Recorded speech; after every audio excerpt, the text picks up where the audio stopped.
I knew it. I knew this was going to happen. We were going to get to the top 4 and then suddenly start losing a lot of games. And we're now at episode 12 and it's all gone horribly wrong. I want to put it out there before the episode starts as well. There is no chance of getting relegated, but there is a massive chance that we're going to do nothing again this year. But at least I've been handed a dream tie in the FA Cup. The last episode saw us draw 3-3 at home to Wolverhampton Wanderers, who were just below us in the league.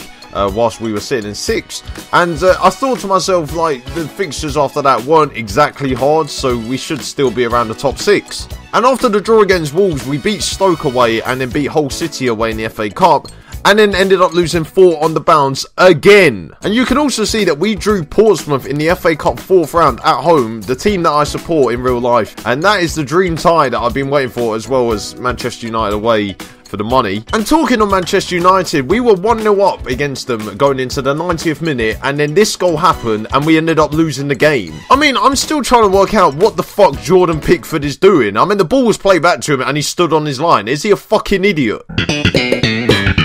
But it is the Portsmouth game that we will be focusing on this episode, and why not? Because it's not every day that I get to play them in Football Manager, so we might as well live comment. After taking his job, David Moyes has now ended up at West Brom as their manager, as they are struggling in the relegation battle. I think the second bottom and 6 points from safety, so at least he can add another relegation to his CV after taking Sunderland down in real life. After his 2 goals against Hull City won us the FA Cup 3rd round tie away from home, Troy Castro is now on 4 man of the matches, and apparently the record for a season is 5, which I'm assuming was Jermaine Defoe, which would be a pretty good return seeing as I only bought him for 275,000 in the summer. Also, we were 1-0 up at half time against Hull City, and Andrea Polly was on a yellow card, so I told him to calm down, and then 20 seconds into the second half he 2-footed Harry Maguire from behind, so he ended up getting sent off and then was given a 4-game ban. It's also quite disappointing that he was banned for 4 games because he's my joint top goal scorer. The forgotten man Hesse is also back in training, and it's a bit annoying because a lot of the wingers that I have are actually better than him,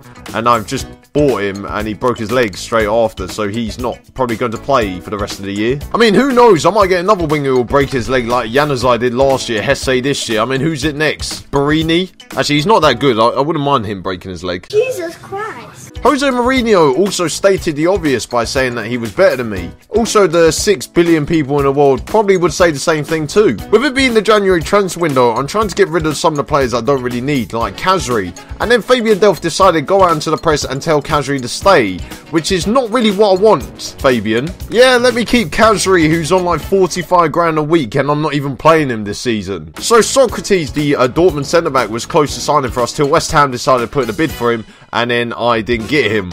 Superb. So they've taken Gila Bodji off me and Socrates Papastapoulos as well. I can't even say his name. Why am I even trying? So just before we move on to our FA Cup game against Portsmouth, I thought I'd show you the league table to prove that I have actually plummeted down it and I wasn't lying. And we currently sit in 11th position, and we're not actually that far off being 16th. I think we're only 4 points away from that. And it's so tight between 4th and 16th that I could end up anywhere in this league. Let's just hope I end up top half, because I did change my expectations in mid-season to say that we were going to get a top half finish, because I was quite confident.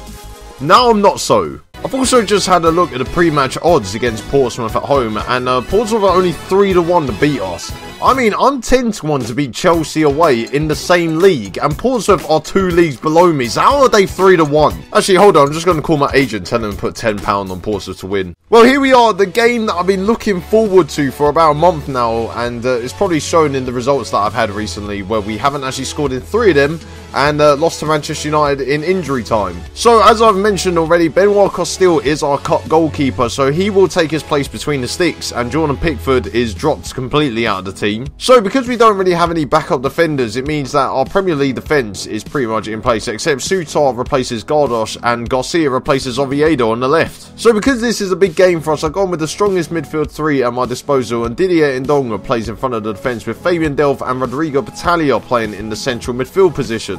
And I've gone with 3 players up front who haven't played this much this year, so Khazri and Januzaj play on the wings, and Jermaine Defoe leads the line for us. But looking at the bench, we have very few defensive or midfield reinforcements, so it looks like I might have to try and sign a few during the January transfer window.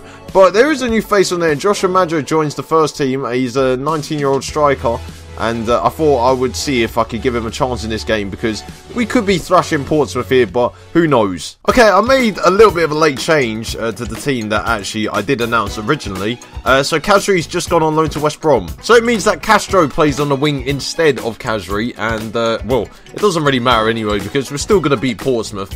But if anything, this is a win-win situation for me, because if we win, then we go through to the next round of the FA Cup. And if Portsmouth win, then that's my team who have gone through. Although a draw probably wouldn't actually help things, because I don't think it helps us or them. I mean, what an experience this is for me to play Portsmouth on this series. Only 12 episodes in, by the way. I mean, it's inevitable that they're going to get promoted to the Premier League again, and they're going to face me, who hasn't yet still managed to get out of 10th place. Now, the first chance of the game is Portsmouth's, and I mean, you know, are we going to win the ball back anytime soon? Now, I don't recognise a lot of these players, other than Laukovic, who's on the ball right now, and he plays at the Grimshaw. And Calvert-Lewin, the Everton loanee, has scored for Portsmouth. And we keep winning the ball back, but we're not doing anything. We keep losing, and Calvert-Lewin's in again, and he fires it over, and oh my god, my team need to, like, wake up. And Castro has lost the ball. We're not even playing very well. We keep losing the ball in the situations up front. Finds Delph here, and Delph, can he play it through? And Januzaj's in. Januzaj's hit the... Oh, he's missed. The game froze there. Oh, for fuck's sake. I mean, I spent 5 million on Adnan Januzaj, and now he's injured. I mean, is everything just going to go against Adnan Januzaj? Oh my god, Calvert-Lewin's missed. He's actually come closer than any of our chances so far. And we have a corner, and Castro puts in the box. Kone Defoe makes it 1-1. We're back on level terms. Thank you very much, Jermaine. And Kone heads the ball down, and Defoe, like, fires it past the keeper. Thank you very much. And why is Costille wearing trousers as well? I mean, it's January. It's not trouser weather. Okay, we're going to change the tactics a bit, because Januzaj's injured, so that doesn't really help things. So we're going to bring Jermaine Lons on.